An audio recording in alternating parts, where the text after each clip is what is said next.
expensive, so we had to go straight to getting a bag lady. I'm getting used to it, but I wouldn't be as progressed as I am today without my angel, Eric Danielson. He's my partner of 17 years now, and he too, when he didn't think I could speak, he spoke for what I needed. He held my hand. He took punches from a doctor at the Cancer Treatment Center. All in jest. But he's helped me with busted bags and changing sheets. So he's my first angel, and hopefully my last.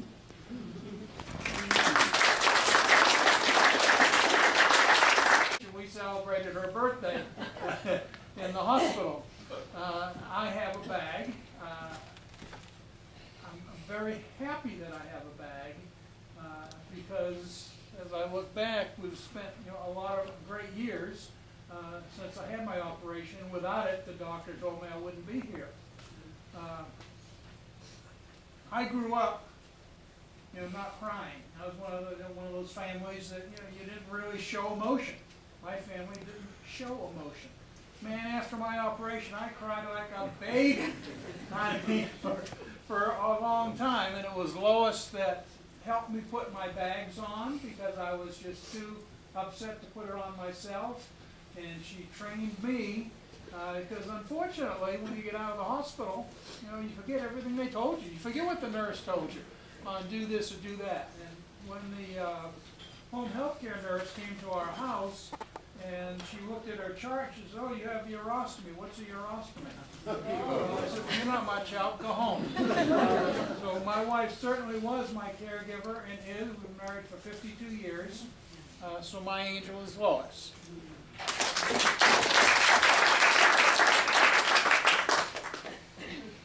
And go around this way, okay?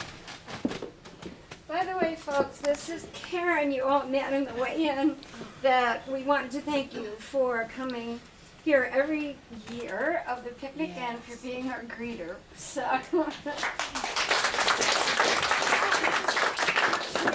I have something special to you for she coming all 5 years and being here for me. So you feel so warm. Well, before I start, I want to say, please, people, speak up because it's really hard to hear if we're not really speaking pretty loud. And this is so neat. Little Crocheted Angel. My story starts back in 2003. And I was perfectly healthy, no problem with me. I had been flying back and forth to see my parents from Florida to Missouri, and all I had was a urinary tract infection. Yeah. So when I was diagnosed by November of '03, I had too many things going on in my life to take time to have bladder cancer. But I soon learned that you can't run from it and you can't hide, so all you've got to do is, okay, what do I do next? I was diagnosed with muscle invasive T2. I did not go through any treatments. I went straight to surgery. I was very ignorant about bladder cancer. I got online. I could find nothing but articles that doctors had written that I couldn't understand. So my doctor and I were pretty good friends before my surgery.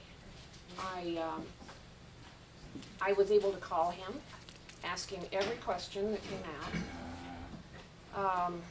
I didn't know I needed a second opinion.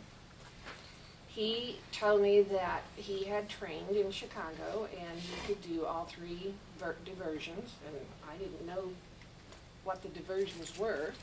So he explained how they worked, and when we went into surgery, I knew that whatever he decided that I needed is what I was going to get. He was going to start possibly with a neo. And if that wouldn't work, then my second choice was the Indiana pouch.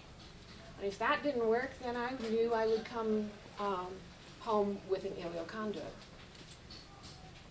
when he did the surgery, he The robotic operation, and unfortunately, when they found out there were some other issues going on, they had to do the OWET.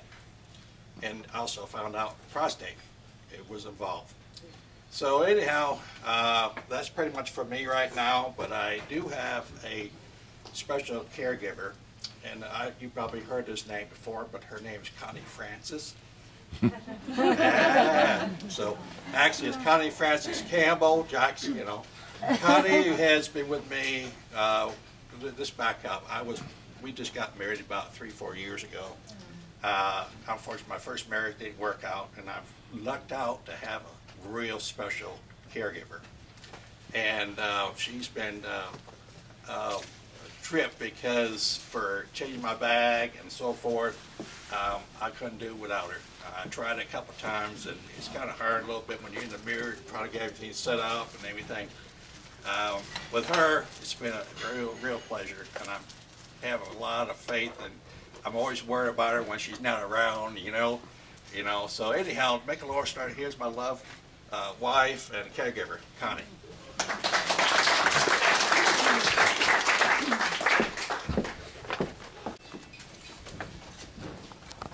Hello everyone, my name is Robert Brown. I'm actually from here, grew up here, and this is my wife and my lifesaver and my angel Martha sitting right next to me. I just had surgery, my 6th surgery in May, and so I just had my first 3-month check, so we're just now getting out of the woods with this stuff. Everything that I've heard so far that I could hear sounds like everything that we've been through, so I'm really glad that we're here. And Nancy, is that you? I've never met you, but thank you. I was diagnosed in February of 2011, retired Air Force, 3,000 hours flying A-10 Warthogs, and that's why I really can't hear, but I blame the chemo because that sounds good. And I'd actually gotten into a job after teaching high school. A buddy of mine offered me a flying job, and I thought I'm going to run off and join the circus and go do some training with the military folks again. I got my first training flight on a Wednesday, and the next Wednesday I was in surgery. That's how fast it went, because I had all the initial symptoms without getting into all the details. Came home, talked to Martha on Thursday night driving home from Fayetteville, and she went into full speed, high gear, and got me into the doctor, got the right x-rays, got everything going, and I was in surgery from there. I think 4 surgeries, or 3 surgeries here locally, superficial, BCG, that whole boogaloo.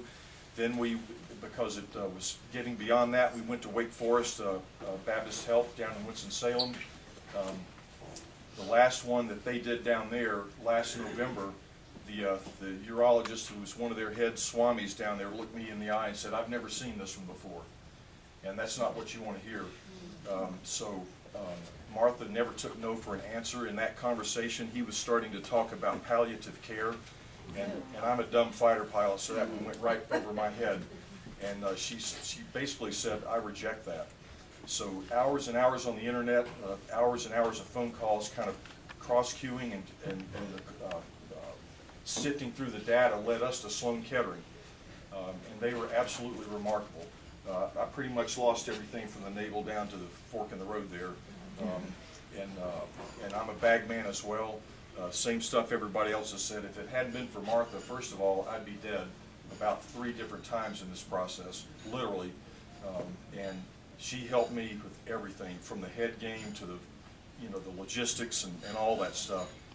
I can't thank her enough, and she really needs to get, for all of her trouble, some kind of degree in this, because she really had it. The thing about taking notes, she was way ahead of them at every stage. So anyway, we're glad to be here. I'm probably leaving out a bunch of stuff, but I resisted coming into a room full of other people that are in the same boat that I am, because I didn't want to cross that line, because I thought if I don't go in the room, I'm not one of them. But I am, and I'm looking forward to the people that have ileal conduits getting together and talking about how do you do this, how do you do that, and thanks, many thanks, and all I would offer is if anybody's still got some of these hurdles to go over, don't give up, and never take no for an answer, and keep your chin up. Faith, friend, and family, that's it, period. So thank you, we're looking forward to it. This is my husband Jeff, he's my caregiver. And I was diagnosed with bladder cancer at the age of 46 in 2010, actually 3 years ago yesterday. And I can tell you all the details, but a lot of it's the same as other people have said. So I just wanted to go a little bit different perspective. I know this is going to sound strange, but I feel like my bladder cancer was a blessing. And it's hard to look at that way when you are first going through it. But being 3 years out, I look at it now as a blessing that it's been a way that God has used me to help other people. And I've been able to help 4 people since I was diagnosed and went through all mine. And that has blessed me more than anything that I could have ever done in my life. Those 4 people have just recently gone through it, and I've been able to be their caregiver and help their caregivers. And my husband, who I can't say enough about, has been a blessing to their caregivers. So as a team, I feel like we have been able to use this as a good thing. So when you go through, I encourage you to use that to be a blessing to somebody else, because people are scared when they hear this. We're still scared 3 years out, but it's a different scared when you're there. So I encourage you, once you have gone through your difficult time, to use that to help other people.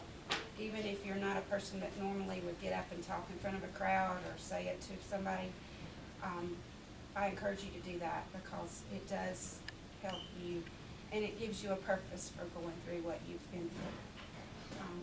So I am cancer-free right now. I did lose my bladder. I have an outside bag.